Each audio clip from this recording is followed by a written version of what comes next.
What's up everybody, welcome back to Bond's Box. I am Bond and today we're taking a look at the two Games with Gold games for Xbox on August 1st. So these games are one Xbox One and one Xbox 360 as usual.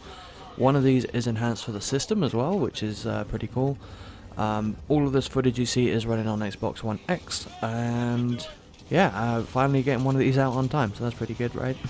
Make sure to let me know in the comments if you're enjoying any of these games, or you would rather have had something else, if you already had them, etc.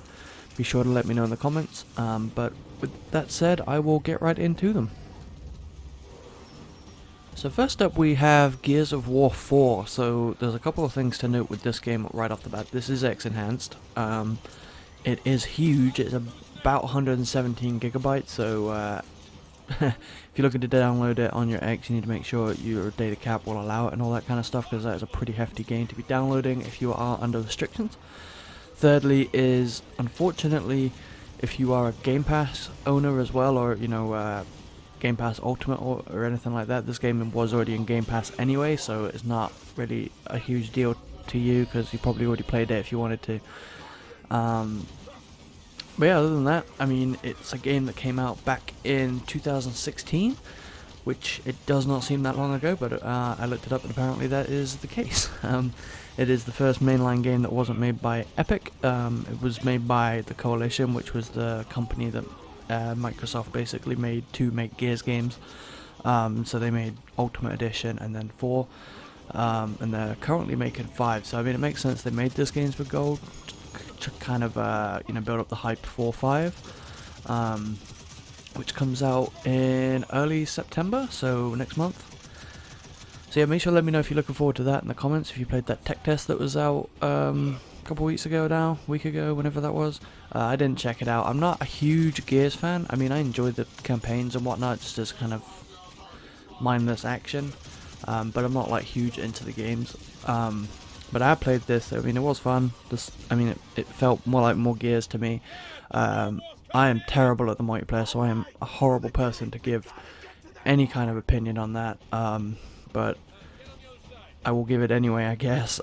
It just seemed like more Gears to me, and I'm sure many Gears hardcore fans might say that I'm wrong for that. I didn't care for the Horde mode in this one because I thought it was more pay to win, with the kind of loot crates and stuff, and how you had to level up your cards, and it was a grind and a half if you didn't want to pay real money for it.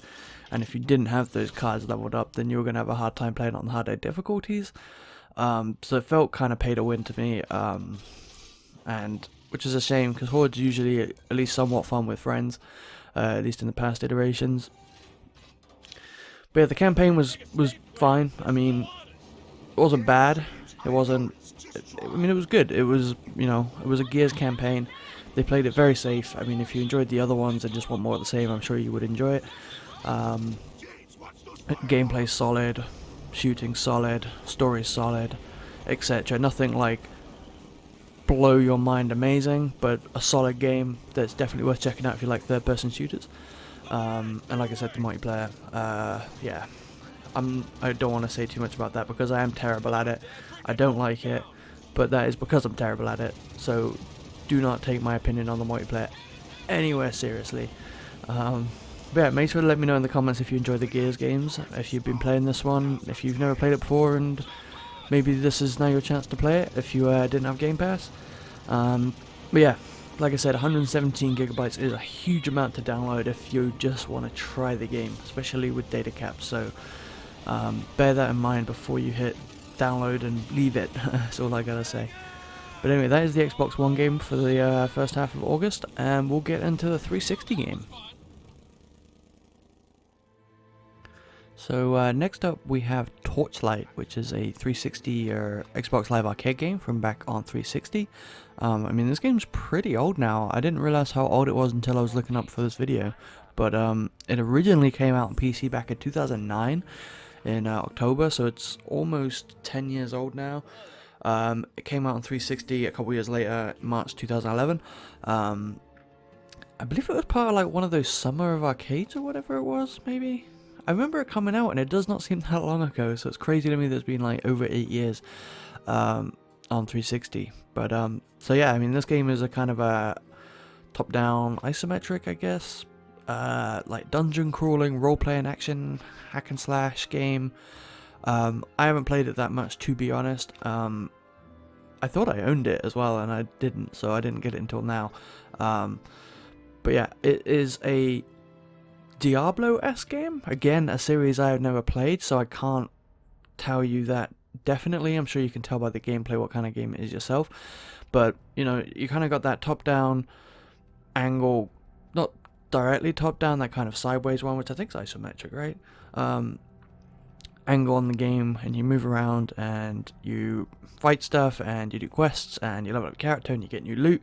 Use the loot to get higher level or better equipped, and then you can go up and level with XP. And I mean, the usual RPG gameplay loop is definitely there. There's definitely loot there to be had as well. From the description, I guess the dungeons are randomized, and once you beat the game there's an endless dungeon. So there's definitely that too. So there's definitely seems like there's a huge amount of replay value here. And I remember people talking about it really highly when it first came out on... Well, I didn't really know about it until it came out on the XBLA program, but people were talking really highly of it then, and I don't think I've ever heard anyone say it's bad. So I think if you like those kind of action role-playing games, then you should definitely be checking it out. Yeah, and you have like the choice of 3 characters. One is kind of a magey alchemist, one's kind of a ranger, one's kind of like your traditional kind of warrior type thing. Usual 3 classes that you get in role-playing games, I think. So there's that replay value too. And I believe the game was also made by a couple of the people, or a few of the people that were involved with the original Diablo and Diablo 2. And again, much like Gears 4, there is I guess a reason behind this one being Games with Gold now, and that is because Torchlight 2 is coming out this year, I think. I think it's next month also, along with Gears, like September 3rd, 4th, something like that. So again, very cleverly placed, I think. So if you haven't played it, you get to try out Torchlight. If you like it, you can get hyped up for the new one in a month, for Xbox One and PS4. And yeah, so I mean, make sure to let me know what you think of Torchlight as well. I know it's very highly acclaimed, I believe. Like I said, I've never heard anyone say anything bad about it, so it's got to be at least decent, I'd think. But yeah, let me know in the comments if you're playing any of these games. I'd say it just going off Games with Gold on its own, I'd say it's a solid month. As far as the Xbox subscriptions as a whole, say if you're on like Game Pass Ultimate, where you have Gold and Game Pass, I'd say it's not too great for the first half of the month, because Gears 4 is already in Game Pass, so you're not really getting anything new. But if you're just on Games with Gold on its own, I'd say it's a really good month for games if you haven't played them, which is obviously the caveat. But yeah, let me know if you've been playing them, if you enjoy them, if they're good. Let other people know in the comments what you think of them, in a respectful manner, obviously. Don't do that thing where everyone's like, nah, this game's trash, you're stupid for liking it. Don't do any of that. Just give your opinion in a nice, respectful manner. I had a nice conversation with one of you the other day on Splinter Cell Conviction. I had fun with that, going back and forth with what we liked and didn't like about the game Conviction and the series. So, but yeah, that kind of nice, respectful discussion about opinions is always fun to have. So make sure to let me know in the comments. I do read them. I do reply when I have something to reply with. And yeah, so make sure to give it a thumbs up if you like the video, subscribe for more content, hit the bell if you want to know when it goes live. If you already do all that stuff, you are amazing. I know a couple of you seem to like my videos almost instantaneously. I don't know who you are, but you're the best. You keep me going when I feel sometimes a little down. Yeah, I'll quit rambling. Let me know all that stuff that I just said. I won't repeat it all. And I'll see you all next time.